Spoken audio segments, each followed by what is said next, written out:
दोस्तों नमस्कार, राधे राधे। दोस्तों हमारे भक्ति सागर चैनल में आप सभी का स्वागत है। हम आप लोग को एक शिव जी की परम भक्त बुढ़िया माँ की कहानी सुनाने जा रही हूँ। यह कहानी आप लोग को कैसा लगेगा कमेंट में ज़रूर बताइएगा और लाइक करिएगा, कमेंट करिएगा, ज़्यादा से ज़्यादा शेयर करिएगा, अपना प्यार दुलार बनाए रखिएगा। चलिए सुनाते हैं। एक समय की बात है, एक गांव में भगवान शिव का एक प्राचीन मंदिर हुआ करता था। गांव के लोग उसी मंदिर में पूजा करने जाया करते थे। एक दिन गांव वालों ने पंचायत बैठाई जिसमें यह फैसला होना था कि किस तरह पुराने शिव मंदिर को और आकर्षक बनाया जाए। भाइयों, आज यह पंचायत इसलिए बैठाई गई है कि हम यह निर्णय ले पाएँ कि कैसे हम अपने प्राचीन शिव मंदिर को और सुंदर बना सकते हैं। तो जिसका जो भी सुझाव था वह हमें बता सकता है। मुखिया जी बोले, मैं तो सोच रहा हूँ मंदिर की फिर से लिपाई पुताई करा दें। पुराना मंदिर है, हर जगह से पेंट छूट रहा है और मंदिर के अंदर थोड़ी साफ सफाई भी करा दें। हाँ, यह अच्छा सुझाव है, लेकिन इतना काफ़ी नहीं है। हमें तो मंदिर को आकर्षित बनाने के लिए कुछ और भी करना पड़ेगा। मुखिया जी ने कहा, क्यों ना हम मंदिर में एक सोने का घंटा लगवा दें। इससे मंदिर की सुंदरता भी बढ़ जाएगी और हर जगह हमारे गांव की चर्चा भी होने लगेगी।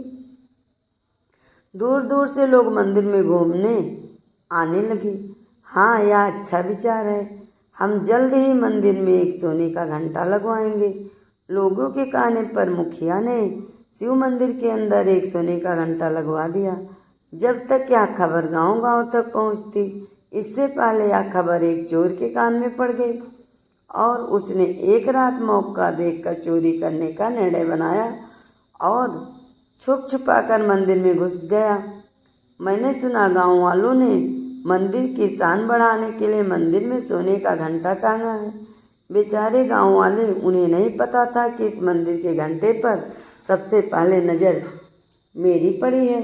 वह चोर चुपके से मौका पाकर मंदिर का घंटा चुरा लेता है और उसे ले जाकर जंगल की ओर भाग लेता है। लेकिन उस चोर को भागने से घंटा बज रहा था, जिसकी आवाज़ पूरे जंगल में गूंज रही थी। उसकी आवाज़ से जंगल के जानवर इधर उधर भागने लगे। घंटे की आवाज़ ने एक सोए हुए शेर को जगा दिया। बाघ गुस्से में उठा और उस घंटे की आवाज़ का पीछा करने लगा। तभी उसकी नज़र हाथ में सोने का घंटा लिए हुए भागते हुए उस चोर पर पड़ी। बाघ ने उस चोर पर हमला कर दिया और वो चोर मर गया। थोड़ी देर बाद उस जगह से बंदरों का झुंड गुजर रहा था। उसकी नज़र चमकते हुए सोने के घंटों पर पड़ी। उसने वह घंटा उठाया और अपने साथ ले गए। इधर सुबह हुई। पंडित जी ने मंदिर का दरवाज़ा खोला। उन्होंने देखा कि मंदिर में सोने का घंटा ही गायब है। हे महादेव जी, यह मंदिर का सोने का घंटा कहाँ गायब हो गया?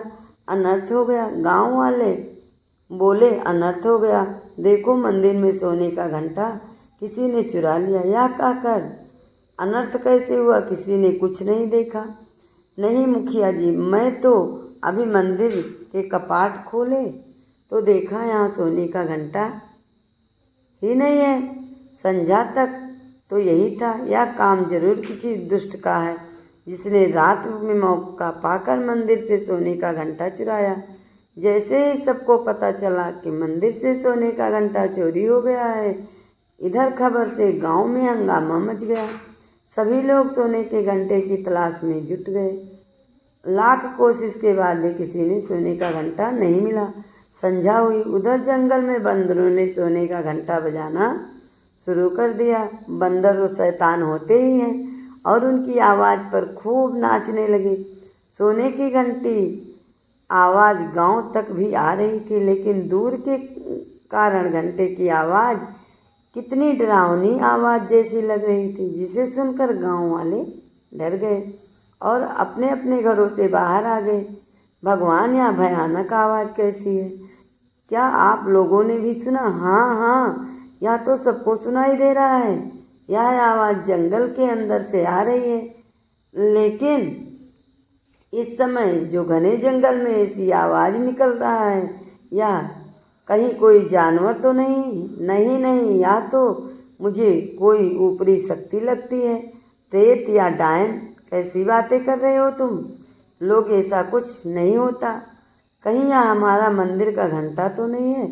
अरे मुखिया जी, कौन बेवकूफ़ मंदिर का घंटा चुरा कर रात में जंगल में उसे बजाएगा? या कोई ऊपरी शक्ति मालूम पड़ रही है।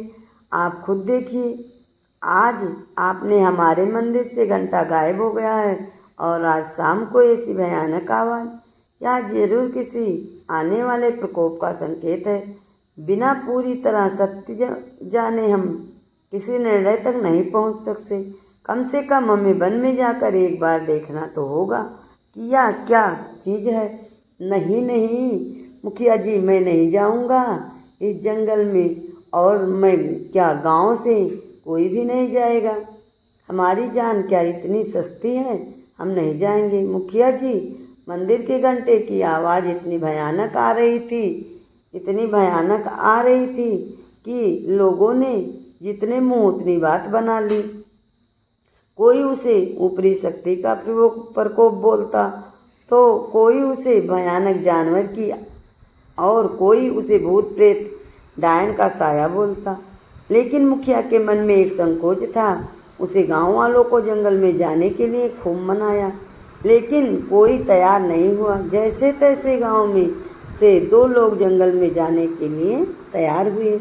वे दो लोग मुखिया की निडर आवाज़ का पीछा करते हुए जंगल की ओर बढ़ते हैं। जैसे ही वह जंगल के अंदर गए, उसी वक्त बंदरों ने घंटा बजाना बंद कर दिया। तभी उसे जंगल में उस चोर की लाश मिली जिसे बाघ ने अपना शिकार बनाया था। ये देख तो उनके होश उड़ गए हैं। भगवान, यह लाश किसकी है? गांव वालों का शक सही था, यह जरूर किसी ऊपरी शक्ति का प्रकोप है, और वह आवाज़ जरूर किसी डायन की थी। तभी तो हमारे जंगल में घुसते ही यह आवाज़ अचानक से बंद हो गई। ऐसा कुछ नहीं है, बात और कुछ भी हो सकती है। अच्छा, और लाश, इस लाश के बारे में आप क्या कहेंगे? आप कुछ कहा तो लो, लेकिन इस बात को नहीं टाल सकते कि क्या मुखिया और दोनों व्यक्ति उस अनजान लाश को अपने साथ गांव में ले आए, और जैसे ही गांव वालों ने उस लाश को देखा, उनका डर यकीनन में बदल गया। देखा, मैंने कहा था यह किसी ऊपरी शक्ति का प्रकोप है। अब देख लो, मेरी बात न मानने का नतीजा आज इस इंसान की जान गई, कल हमारी जाएगी। भाई बिल्कुल सही कह रहे हो, यह गांव का श्रापित हो चुका है। यह गांव रहने लायक नहीं बचा है। अगर अपनी जान की कह रहे तो गांव छोड़कर ही जाना सही रहेगा। हाँ, तुम सही बोल रहे हो, हम सब तुम्हारे साथ हैं।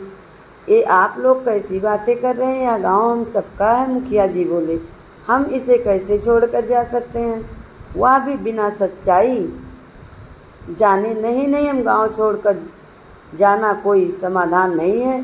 तो आप जाकर उस ऊपरी शक्ति से लड़ेंगे या कोई जाएगा उससे लड़ने? बताइए। यह सब चर्चा चल ही रहा था, तभी एक बुढ़िया अम्मा आती हैं। वह शिव जी की बहुत बड़ी भक्त थी। उन्हें महसूस हो रहा था कि यहाँ जरूर कुछ पंचायत हो रही है। मैं जाऊँगी उस ऊपरी शक्ति से लड़ने जंगल में। अरे अम्मा, क्यों मौत को दावत देना चाहती हो? यह गांव के ना जवान लोग तो जाने का साहस ही नहीं कर पा रहे हैं, आप जाकर क्या करोगी? बेटा, मैंने तुमसे ज़्यादा दुनिया देखी है। जब तक महादेव का हाथ हमारे सर पर है, तब तक कोई मेरा बाल बांका भी नहीं कर सकता है। मैं जंगल जाऊंगी और इस राज से पर्दा उठाऊंगी। बस मुझे सुबह का समय दे दो। यह समय कार्य में भोर के समय जाऊंगी।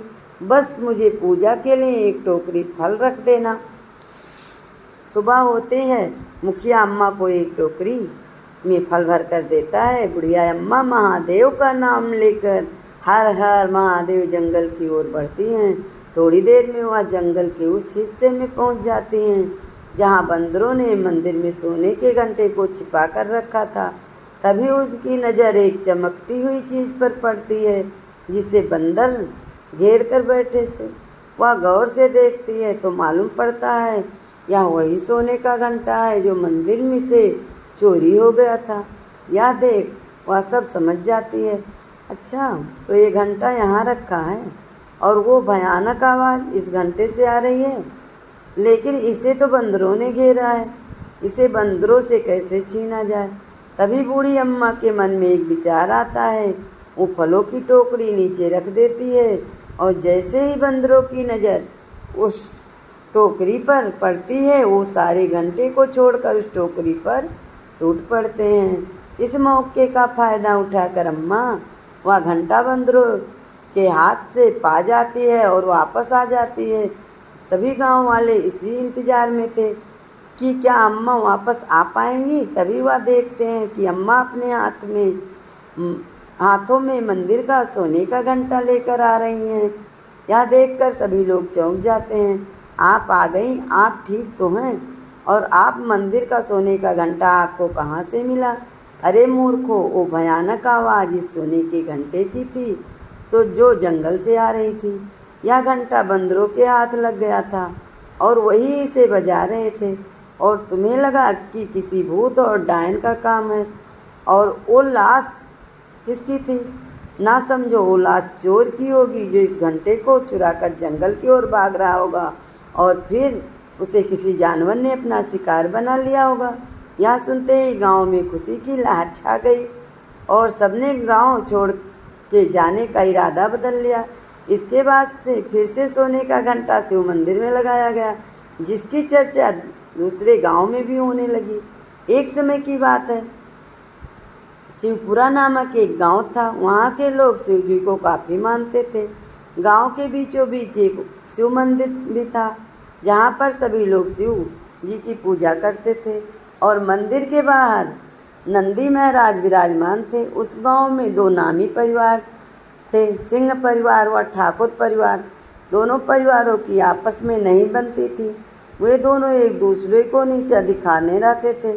वे खुद को एक दूसरों से बड़ा, पैसे वाला दिखाने की कोशिश करते रहते थे।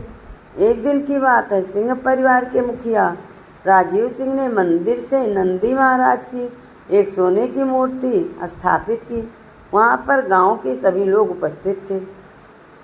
वहाँ पर ठाकुर परिवार के मुखिया रघुवीर सिंह भी उपस्थित थे। अरे देख रहे हो सिंह साहब का ठाट बाट। अरे भाई, मंदिर में सोने की मूर्ति स्थापित की है। सोने की है, सही बात है भाई। इनके इतना रईस और इनके इतना बड़ा शिव भक्त कौन होगा इस गांव में?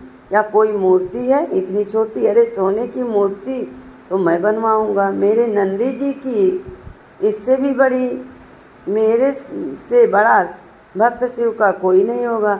अगले दिन रघुवीर अपने कहे अनुसार नंदी जी की एक सोने की मूर्ति लेकर आता है और कि राजीव की स्थापित की गई मूर्ति से बहुत बड़ी। रघुवीर पूरे धूम धड़ाके के साथ ढोल बजाए शोर मचाता हुआ मूर्ति लेकर आता है और सारे गांव वालों को बुलाता है। गांव वालों, देखें, मैं नंदी जी की सोने की मूर्ति लाया हूँ और मैं यह मूर्ति मंदिर में स्थापित करूँगा क्योंकि मेरे से बड़ा शिव भक्त पूरे गांव में कोई नहीं है।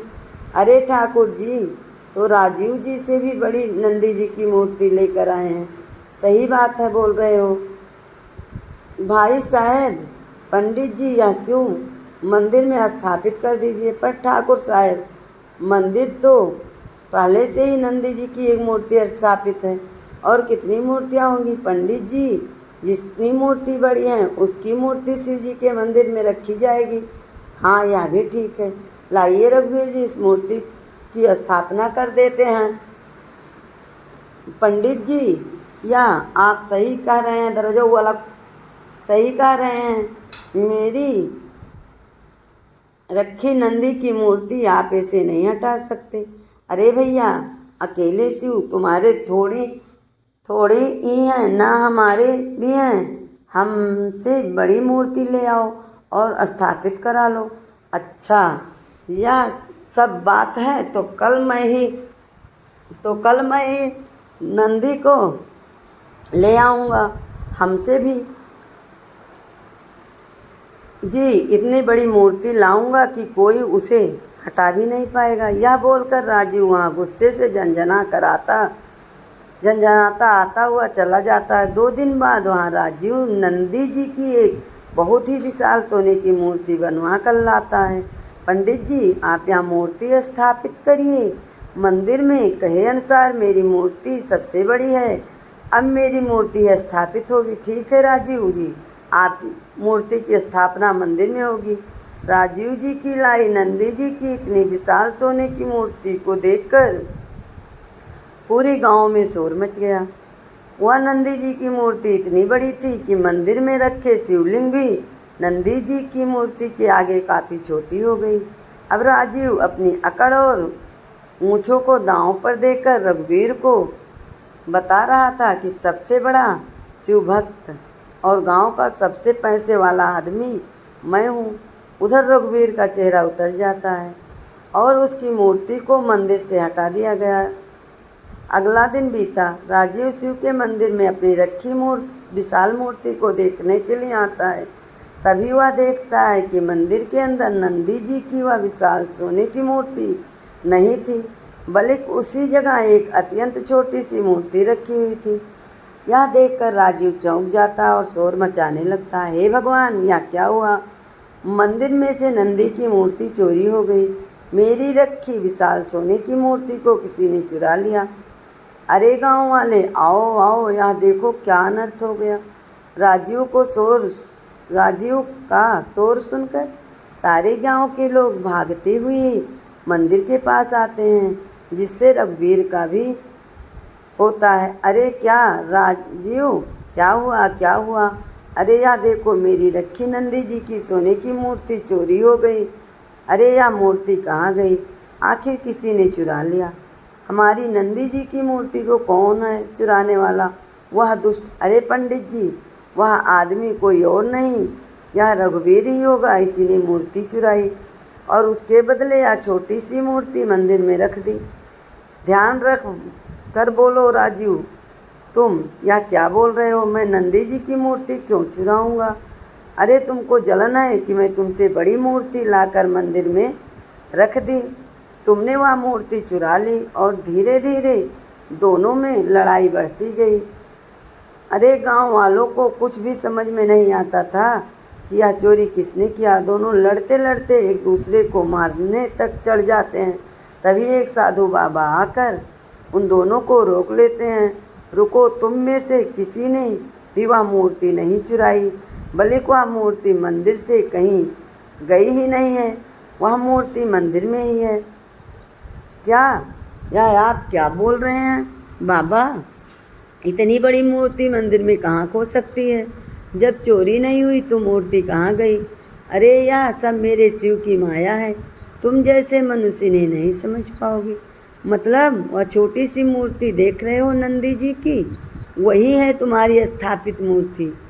क्या? वो बोले, कैसे हो सकता है? मेरी मूर्ति तो बहुत बड़ी और विशाल थी, यह तो एक छोटी सी मूर्ति है। बाबा, तुम में से कोई शिव का सच्चा भक्त नहीं है, तुम दोनों सिर्फ दिखावा करते हो। अगर तुम शिव जी के सच्चे भक्त होते तो तुम इस लीला को समझ जाते। यह वही तुम्हारी बड़ी मूर्ति है। इसका आकार नंदी जी ने खुद छोटा कर लिया। नंदी जी की मूर्ति का आकार छोटा कर लिया, पर क्यों? अरे मूर्खो, तुम अपने घमंड में आकर इतनी विशाल मूर्ति ले आए हो जो शिव से भी ऊंची थी। तुम्हारे पास तो अकल ही नहीं है। लेकिन मेरे नंदी महाराज अपने प्रभु के आगे विशाल और बड़े नहीं होते, वह तो प्रभु के शिव चरणों में ही रहते हैं। इसीलिए वह अपना आकार छोटा करके अपने स्थान पर बैठ गए, जो कि शिव जी के चरण में हैं। यही है तुम्हारी मूर्ति।